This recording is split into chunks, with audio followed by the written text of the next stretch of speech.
to Hitler. TMC has now put up posters depicting Narendra Modi as Hitler. Who's the Hitler? Comes from this RSS fascist formation. They carry the swastika. They believe in Hitler's ideas of supremacism. Mumbai की mayor ने PM Modi पर बड़ा बयान दिया है। स्नेहल आम्बेकर ने PM Modi की तुलना जर्मनी के तानाशाह हिटलर से की है। उनका जो ये जुमला अच्छे दिन आने वाले हैं, हिटलर का जो कैंपेन था उसमें भी बेटर टुमारो।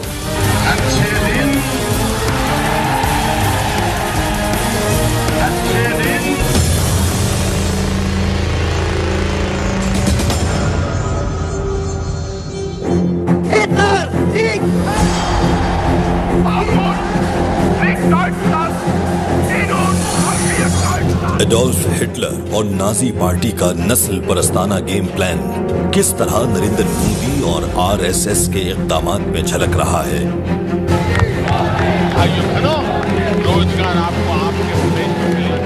कदम कदम पर जा बजा झलकने वाली हैरत अंगेज ममासिलत आलमी अमन के दावेदारों को एक और हिटलर और नाजी पार्टी की तरफ मुतवज्जे कर रही है।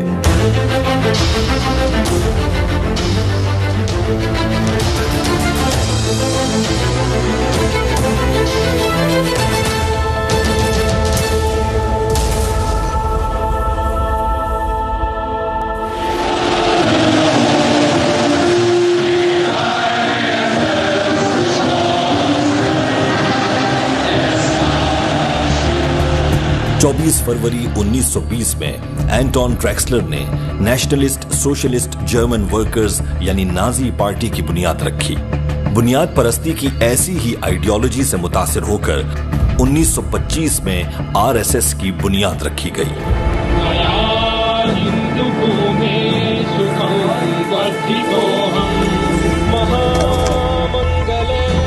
The RSS dress code is khaki shorts and black cap. Okay. The black cap comes from the Mussolini's dress. The brown shirts and shorts come from the Hitler's dress.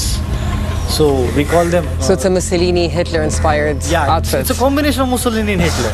This has been specifically written in Goldwacker's book. These are some excerpts from a book by M.S. Goldwacker, who succeeded Dr. Hedgewar as head of the RSS in 1940. In Hindustan, the land of Hindus, lives and should live the Hindu nation. All others are traitors and enemies to the national cause. To keep up the purity of its race and culture, Germany shocked the world by her purging the country of the Semitic races, the Jews. Race pride at its highest has been manifested here. A good lesson for us in Hindustan to learn and profit by. जिस तरह Nazi party अपने बहीमाना अज़ाइम German कौम की फलाह बहबूद के पुरकशिश लिबादों में छुपाती थी, इसी तरह आरएसएस ने भी अपने असल मकरूह चेहरे को अवामी खिदमत के चमकते चेहरों में और हिंदुत्व के झूठे नारे में छुपा रखा है। The RSS believes the country should be a Hindu state, claiming that all Indians are Hindu in origin, regardless of their current religion. The idea of a Hindu nation has entered the mainstream of Indian politics. The RSS has close links with the former party of government, the BJP. Who are the BJP and where did they come from? The BJP is part of a network of organizations that follows a militant Hindu nationalist ideology known as Hindutva. At the head of the network is the RSS, a paramilitary organization that promotes Hindu supremacy. BJP भी RSS का सियासी चेहरा है। फर्क सिर्फ ये है कि आरएसएस के हाथ में डंडे हैं और बीजेपी के हाथ में हिंदुत्व के झंडे हैं। जैसे हिटलर के नफरत से खोलते दिमाग को नाजी पार्टी ने उचक लिया, इसी तरह मोदी की बुनियाद परस्ताना सोच 8 बरस की उम्र में ही इसे आरएसएस के चुंगल में ले आई। He was a member of an organization called the RSS, which is the Rashtriya Swayamsevak Sangh. One of their greatest heroes is Adolf Hitler. They very openly praise Adolf Hitler. मैं RSS से जुड़ा रहा, बचपन से मेरा जो कुछ भी संस्कार हुआ, मेरी डिसिप्लिन आई, मेहनत करने का स्वभाव बना, उसमें आरएसएस का संस्कार का बहुत बड़ा रोल है। बतौर आरएसएस प्रचारक नरेंद्र मोदी ने लंबी पारी खेली है। आरएसएस की पाठशाला में बचपन में दाखिल हुए, वहीं जवान हुए और वहीं से बीजेपी की राजनीति में आए।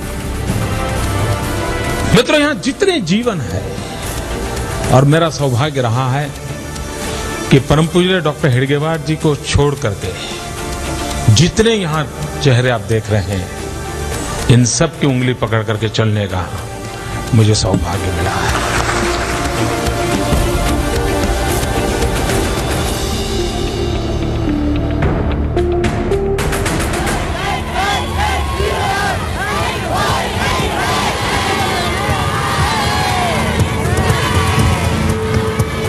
जिस तरह हिटलर ने नाजी पार्टी की बुनियाद रखकर अपना इख्तिदार मजबूत किया, इसी तरह मोदी को 1985 में आरएसएस ने अपने नुमाइंदे के तौर पर बीजेपी में पहुंचाया। नरेंद्र मोदी को आरएसएस के जो लीडरशिप, संघ के जो लीडरशिप पहले ही तय कर लिया था कि नरेंद्र मोदी को बनाना है। जहां से मोदी तरक्की करते करते गुजरात का वजीर आला बन गया और मुसलमानों के खून की होली खेलकर इख्तिदार पर अपनी गिरफ्त मजबूत की।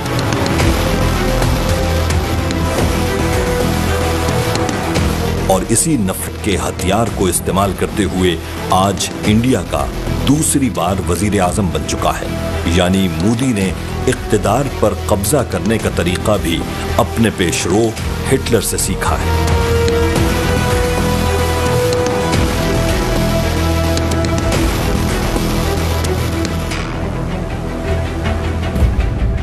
एडोल्फ हिटलर और मोदी के बचपन पर नजर दौड़ाएं तो महसूस होता है जैसे मोदी हिटलर का दूसरा जन्म हो। एडोल्फ हिटलर ने गरीब घराने में अपनी नीली आंखें खोली और नरेंद्र मोदी की मक्कार आंखों ने भी अफलास ज़दा दरो दीवार देखे। हिटलर भी एहसास महरूमी की गोद में पलकर जुनूनी जवानी को पहुंचा और मोदी भी तेली जात का कर्ब झेलता नफरत खेलता हुआ बड़ा हुआ। जहां हिटलर ने 8 साल की उम्र में पेशावराना जिंदगी में कदम रखा, वहीं मोदी भी कमाने का ख्वाब लिए 8 बरस की उम्र में जिंदगी के बाजार में पहुंचा। कड़क मीठी चाय, चाय बोलो चाय, गर्मा गर्म चाय, चाय चाय, चाय वाला, ये चाय वाले। हिटलर ने भी घर से निकलकर 8 बरस की उम्र में आश्रम में पनाह ली और मोदी भी 8 साल की उम्र में आरएसएस की मुतासिबाना तंजीम के हत्थे चढ़ा।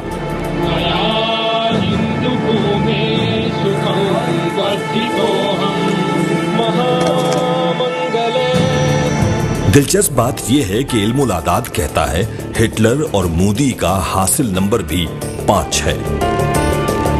हिटलर ने एक किताब लिखी माय स्ट्रगल और मोदी साहब ने भी एक किताब लिख मारी द स्ट्रगल ऑफ गुजरात। और ये स्ट्रगल, ये जिद्दोजहद सिर्फ अपनी कौम को दूसरी कौमों से टकराने की एक बहीमाना कोशिश है।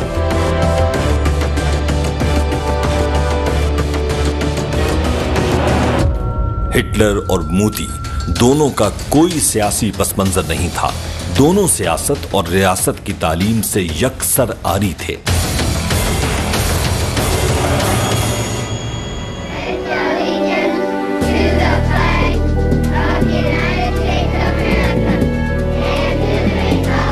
हिटलर ने जर्मनी में नाजी सोच को परवान चढ़ाया, आर्यन नस्ल को सबसे बेहतरीन करार दिया। He very much identified the Aryan idea with the modern Germans. They were supposed to have physical characteristics such as blonde hair, blue eyes. They were supposed to be tall and manly. बिल्कुल इसी तरह मोदी भी RSS की नस्ल परस्ताना सोच का प्रचार करते हुए नाम निहाद सेक्युलर इंडिया को हिंदू स्टेट बनाने के दर पे है। हम बजरंग दल के चीते वादा करते हैं आतंकवादी बाबर, हुमायूं, औरंगजेब का नामो निशान मिटा देंगे। जिसके दिल में श्री राम के लिए नफरत होगी, इस धरती से वो इंसान मिटा देंगे। हिटलर के नजदीक जर्मन कौम के अलावा किसी और को जीने का कोई हक था, न ही मराहत हासिल करने का।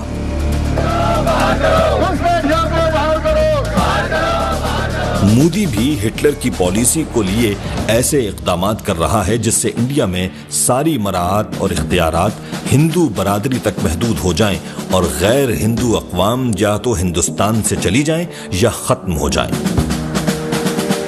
सिर्फ मुसलमानों से दुश्मनी, इसकी साफ अक्कासी हो रही है और ये सरकार सिर्फ डॉग विजिल पॉलिटिक्स को अपना रही है। आप इजराइल की तरह इस मुल्क को नहीं चला सकते। ये केशवानंदन भारती बेसिक स्ट्रक्चर के खिलाफ है, सेकुलरिज्म के खिलाफ है और ये सरकार गलती कर रही है और इसकी सजा इनको मिलेगी जमहूरी अंदाज में। I wanted to buy a flat in Bombay and it wasn't given to me because I was a Muslim. I've read the same thing about Saif. Now, I mean, if Javed Akhtar and Shabana Azmi cannot get a flat in Bombay because they are Muslims, what are we talking about?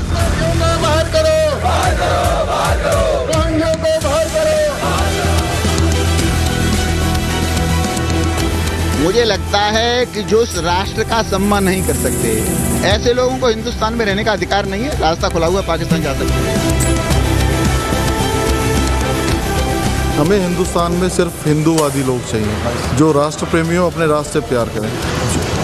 और प्राय अभी तक यही देखा गया है कि जिस जिस देश में ये बाहुल्य हुए हैं, इनकी संख्या ज़्यादा हुई है, वहाँ इन्होंने दूसरे धर्म को रहने नहीं दिया।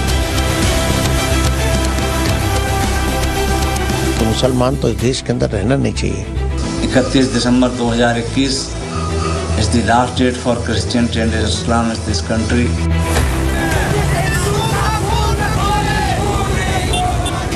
देखिए, उन लोगों को ये सोचना पड़ेगा कि अगर उन्हें हिंदुस्तान में रहना है तो उनको गाय माता को न खाएं और हिंदुओं की भावनाओं को आहत न करें। लेकिन अगर वो लोग हिंदू धर्म की भावनाओं को आहत करते हैं तो मैं कहता हूं उनको इस देश में रहने का अधिकार नहीं है। कि ये चीज़ करने की कोशिश करते हैं तो उनको उसी भाषा में उनको जवाब दिया जाए।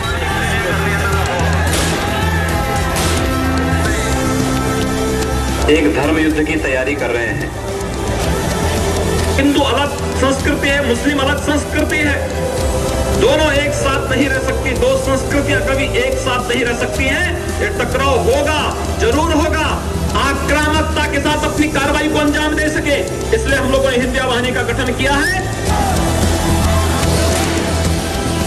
2000 Jahren deutsche Geschichte। हिटलर ने बरसरे इख्तिदार आने पर फाइनल सोल्यूशन के नाम से निजाम मुतारिफ करवाया। इसके तहत यूरोप में मुकीम दीगर नस्लों से ताल्लुक रखने वाले लाखों अफराद कत्ल कर दिए गए। मोदी के पैरोकार भी कश्मीर में आर्टिकल 370 और 35A के खात्मे को कश्मीर सोल्यूशन का नाम दे रहे हैं।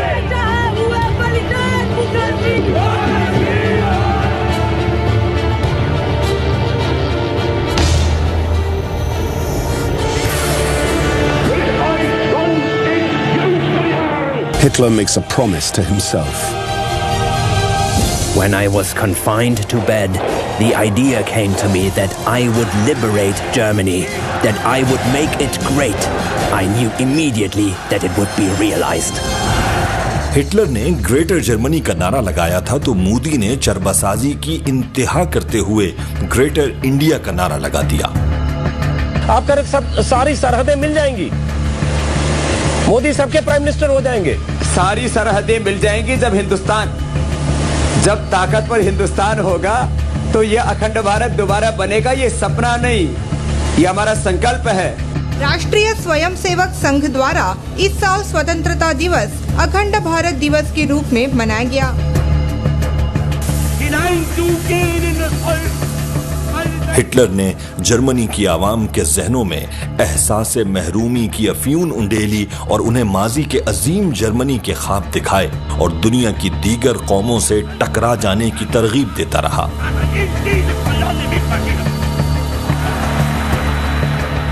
बहनों। इसी तरह मोदी की ख्वाहिश है अखंड भारत। ये अखंड भारत नेपाल से लेकर पाकिस्तान तक फैला हुआ है।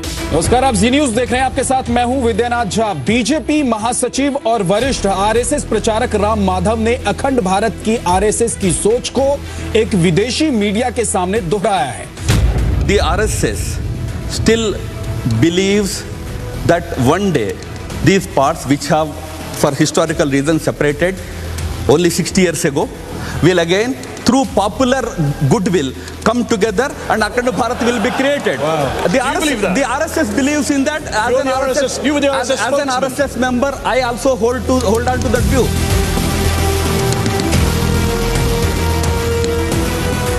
इस झूठी तारीख को अब इंडिया के स्कूल्स में पढ़वाया जा रहा है, बल्कि उंडेला जा रहा है।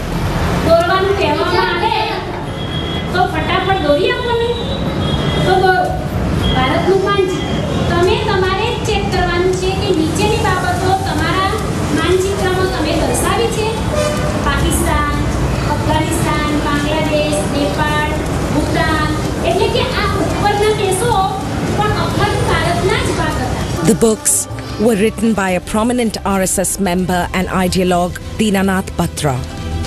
Since the BJP was elected, Batra has been appointed to a committee making recommendations on the country's new education policy. Mughals or Mohammedans, a sword in one hand and the Quran in another, they try to convert. Hitler यहूदियों से शदीद नफरत करता था, बल्कि यहूदियों की नस्लकुशी के दरपे था। Wherever I went, I now saw Jews, and the more I saw, the more sharply they set themselves apart in my eyes from the rest of humanity. Modi ने हिटलर की नफरत भरी ये तालीम अपनाई और गुजरात में मुसलमानों की नस्लकुशी का अपने तई आगाज किया। गोधरा में साबरमती एक्सप्रेस की 2 बोगियों में आग लगा दी गई।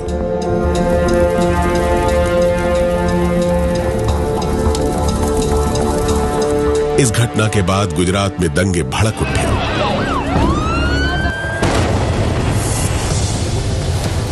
People still call you to your face a mass murderer, and they accuse you of being prejudiced against Muslims. Do you have an image problem? I think it's not proper to say that people. There are 2 or 3 persons, those who used to talk in this terminology. Why can't you say that you regret the killings that happened? Why can't you say that maybe the government should have done more to protect the Muslims? What I have to say, I have said at that time, and you can find out my statements. Just say it again. Not necessary. I have to talk about the in 2007 everything. What you want to talk? But by not saying it again, by not letting people hear the message repeatedly, you're allowing an image that is contrary to the interest of Gujarat to continue. It's in your hands to change it. I'll have to rest.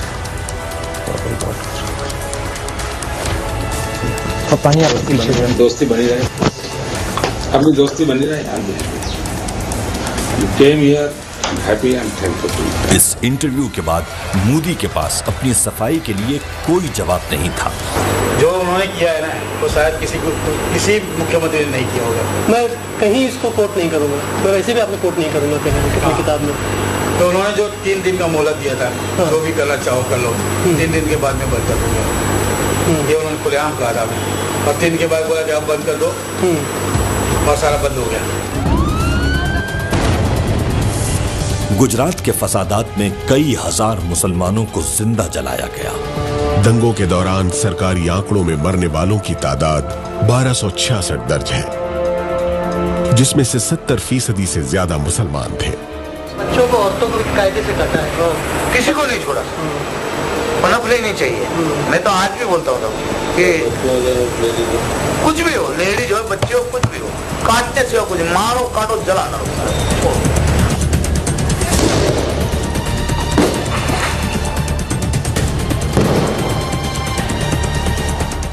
जिस तरह Hitler यहूद दुश्मनी में जुनूनी हो गया था, बिल्कुल इसी तरह मोदी के सर पर 90 लाख कश्मीरी मुसलमानों की नस्लकुशी का पागलपन सवार है। A sudden and momentous decision. India's government says it's revoking special privileges granted to Indian-administered Kashmir. The opposition is furious. It's a change in the constitution with far-reaching consequences.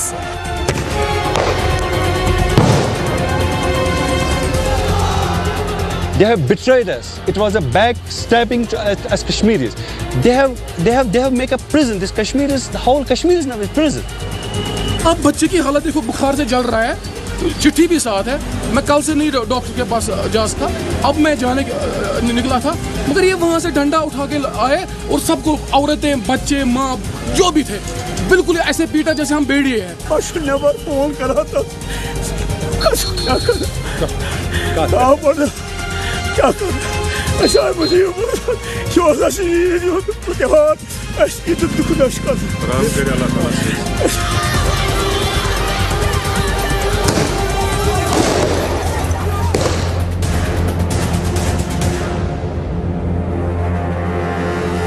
Der 6. Parteitag der Bewegung geht zu Ende. Before he launched gradually into his oration, gradually building up to an enormous climax. Und festigen und auf ihren Schultern tragen den deutschen Staat, das Deutsche Reich. Hitler का अंदाज तकरीबन जारहाना था, जबकि मोदी का शातिराना है। 300 से ज्यादा सीटों वाली एक मजबूत सरकार बनाइए और सरकार ऐसी हो जिसको कोई अंदर भी न दबा सके, बाहर भी न दबा सके। हिटलर आर्ट एंड कल्चर का परस्तार था, मोदी भी फनून लतीफा का दिलदादा है। इसीलिए दोनों फने तकरीर में झूठ को सच और सच को झूठ दिखाने में अपना सानी नहीं रखते।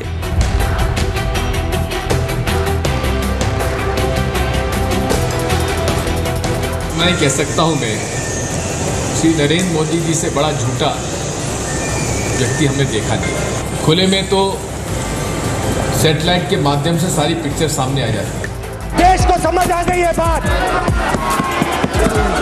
चौकीदार नहीं है, भागीदार है।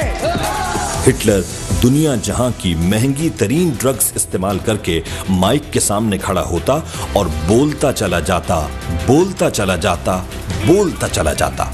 किसी की मजाल नहीं थी कि कोई हिटलर का खपतीपन उस पर आश्कार करे।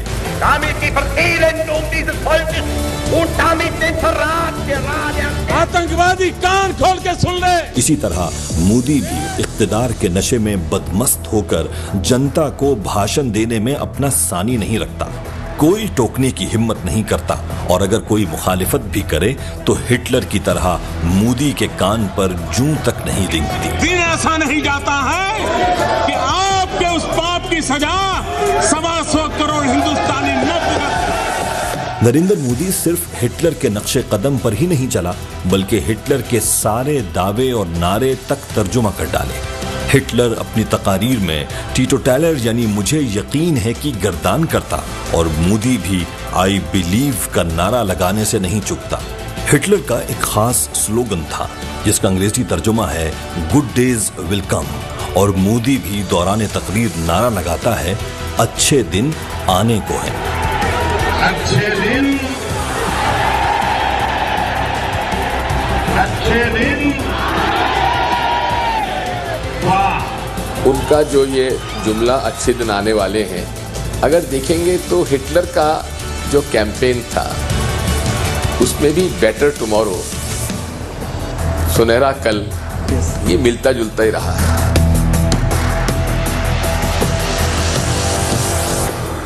Within a year, it becomes known as the National Socialist German Workers' Party, what we now call the Nazi Party, and Adolf Hitler is its leader.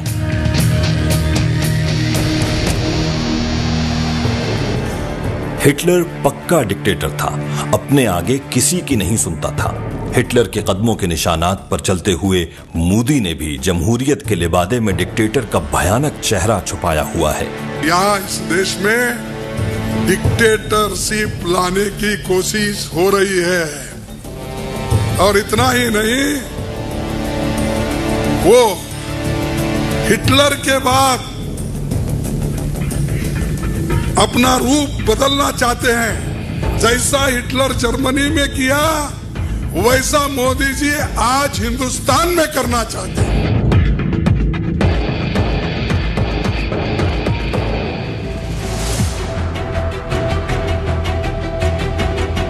अगर हिटलर को प्रोपेगेंडे का बानी कहा जाए तो बेजा नहीं होगा।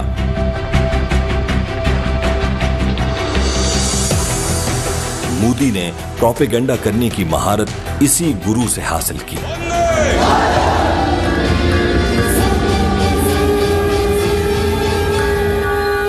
मोदी एक इंसान नहीं,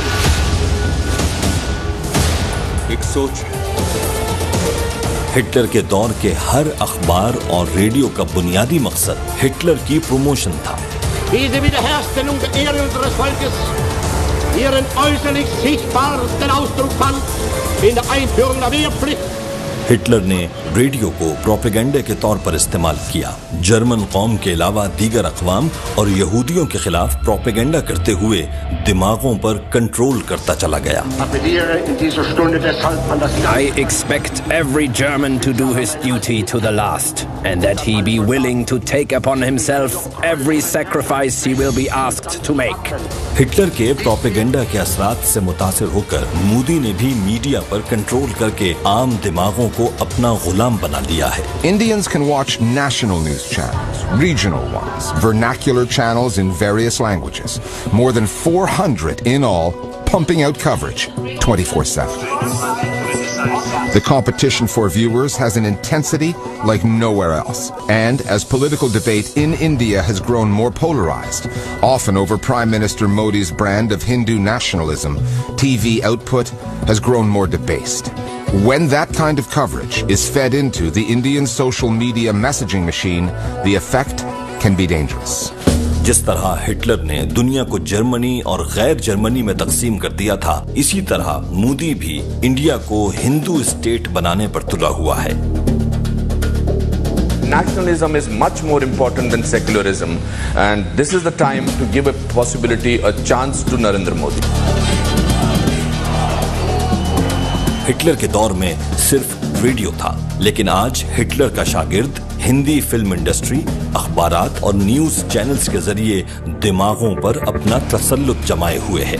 The Hindu right itself, more broadly, but the BJP as a political party has been very, very effective in using the internet in general and social media in particular. और एक कितने ड्यूरेशन में आपको ये ट्वीट्स लगे?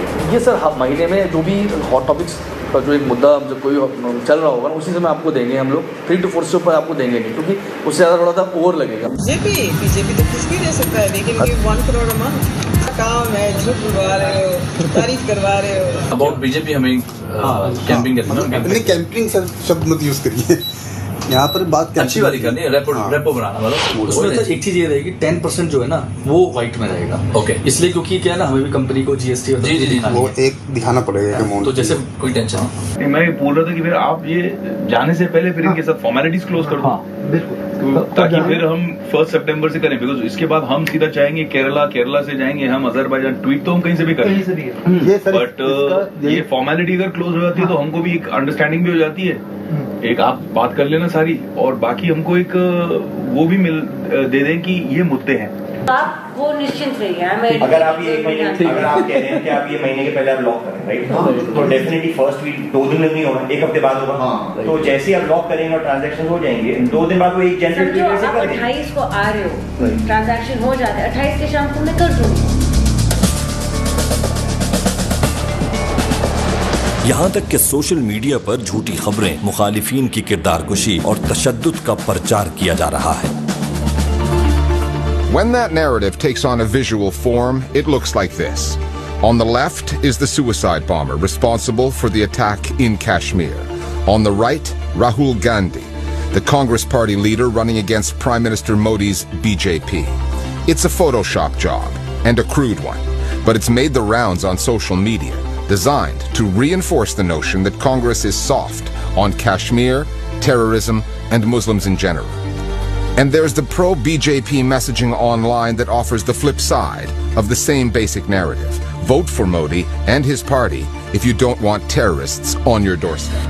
जिस तरह Hitler ने कहा था, झूठ इतना तवातुर से बोलो कि सच लगने लगे, इसी तरह मोदी का भी सबसे बड़ा हथियार झूठ, झूठ और मुसलसल झूठ है।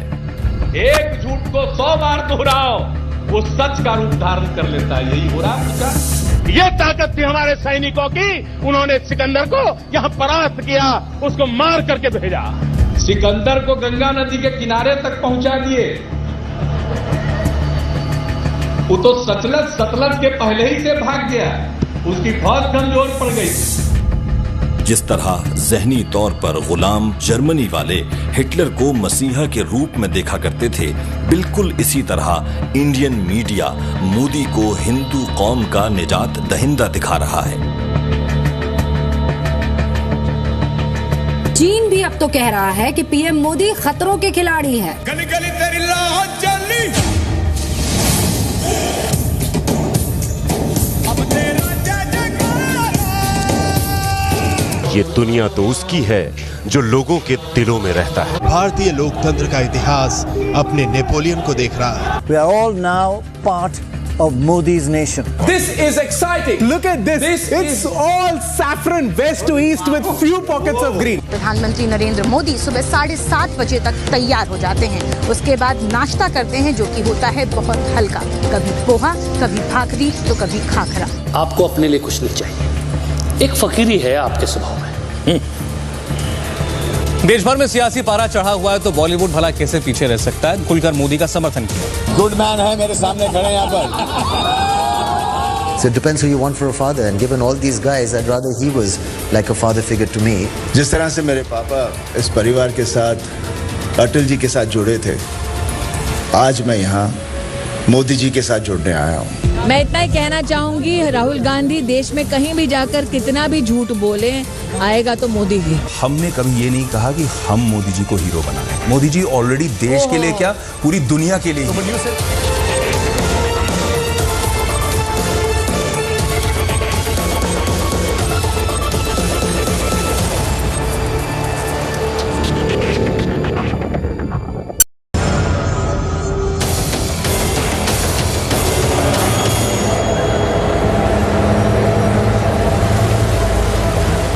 जिस तरह हिटलर ने सनतों का जाल फैलाकर जर्मन्स को अपनी सोच के धागों में उलझाया, यकसर इसी तरह मोदी भी सनती तरक्की की चमक दिखाकर कमजोर दिमागों पर कब्जा जमा रहा है। In 1933, the German economy was in free fall, with unemployment over 30%. Germany was a nation in need of a savior, and Adolf Hitler decided that he would be the one to fill that role. ऐसे में Germans को ऐसे मसीहा की जरूरत थी जो उन्हें ऊपर लाता। Hitler said that he was the strong man who could solve the economic crisis. At the head of a dynamic party that promised it would destroy Germany's internal enemies and rebuild the country around national unity. Modi ने भी देखा कि भारत में बेरोजगारी की शरह खतरनाक हद को पहुंच चुकी है। आम भारतीय गुर्बत की चक्की में पिस रहा है। तो मोदी ने भी हिटलर की तरह मुआशी तरक्की का कार्ड खेला और अवाम के सामने अपने आप को नजात दहिंदा बनाकर पेश किया। देश को गरीबी से मुक्ति दिला रहा। हम मेक इन इंडिया का अभियान चला रहे हैं। हमारे देश के पास नौजवान हैं, अगर उनको अवसर मिले तो दुनिया की उत्तम से उत्तम चीज बनाने की ताकत ये हमारे नौजवान रखते हैं। भाइयों बहनों, रोजगार आपको आपके प्रदेश में मिलना चाहिए कि नहीं मिलना चाहिए? आपके इलाके में मिलना चाहिए कि नहीं मिलना चाहिए? हिटलर ने अपने मकासद के लिए सरमायादारों से हाथ मिलाया और मोदी ने भी हिटलर की आइडियोलॉजी के फुटप्रिंट्स पर चलते हुए सनतकारों की कमाई की राह हमवार की। हम वो लोग नहीं है जी जो उद्योगकारों के बगल में खड़े रहने से डरते हैं। अगर हिंदुस्तान को बनाने में एक किसान का मेहनत काम करती है, एक कारीगर की मेहनत काम करती है, वैसे देश के उद्योगकारों की भी देश को बनाने में भूमिका होती। जिस तरह उस वक्त के सरमायादार हिटलर की जाबिराना पॉलिसियों के हमनवा थे, इसी तरह आज के इंडिया के सनतकार मोदी के गुण गाते हैं। Corporate honchos Anil Ambani and Mukesh Ambani, along with Ratan Tata, Anand Mahindra, Gautam Adani, were all praises for Modi. What are your views about Narendra Modi? So I've seen him and will never forget the way he found solutions for a company that was looking for a home.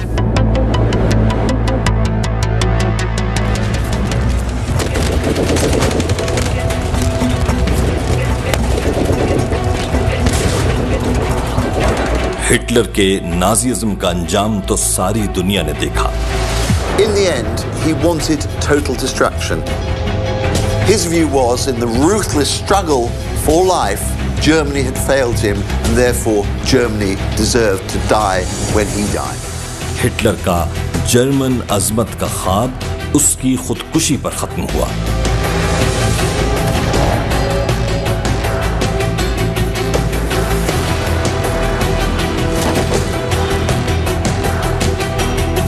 और नाजियों के जुल्म और सितम ने Germany को 2 टुकड़ों में तकसीम कर दिया।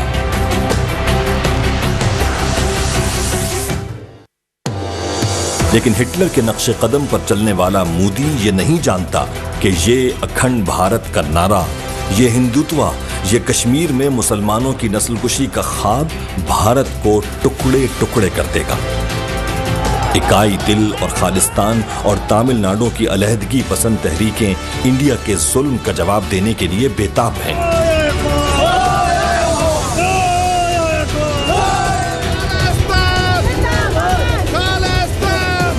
Punjab cannot progress, Sikh religion cannot progress, and Punjab is economically down because of the policies of the Indian government. The only way out and the only solution we have is the independence of Punjab, and we are seeking a non-binding referendum in the year 2020. Assam, Nagaland, Tripura, Manipur और शिमाल मशरकी भारत समेत सारे India में जो आग लगने को है, बस उसे एक तीली की जरूरत थी। वो तीली जो हिटलर का शागिर्द मोदी खुद जला बैठा है। नस्ल परस्ताना सोच हिटलर को नमूना इबरत बना गई। क्या हिटलर का शागिर्द मोदी भी अखंड भारत समेत इबरत की दास्तान बनने वाला है? हक के लिए आवाज उठाने वाले जेलों में बंद, कलाकार, फनकार, अदीब, शायर सबके काम पे रोक लगाई जा रही है। जर्नलिस्ट को भी खामोश किया जा रहा है। मजहब के नाम पर नफरतों की दीवारें खड़ी की जा रही हैं। मासूमों का कत्ल हो रहा है। पूरे मुल्क में नफरत और जुल्म का बेखौफ नाच जारी है। कि हमने ऐसे ही मुल्क के ख्वाब देखे थे जहां इख्तिलाफ की कोई गुंजाइश न हो, जहां सिर्फ अमीर और ताकतवर ही की आवाज सुनी जाए, जहां गरीब और कमजोर को हमेशा कुचला जाए, जहां ऐन था उधर अब अंधेरा।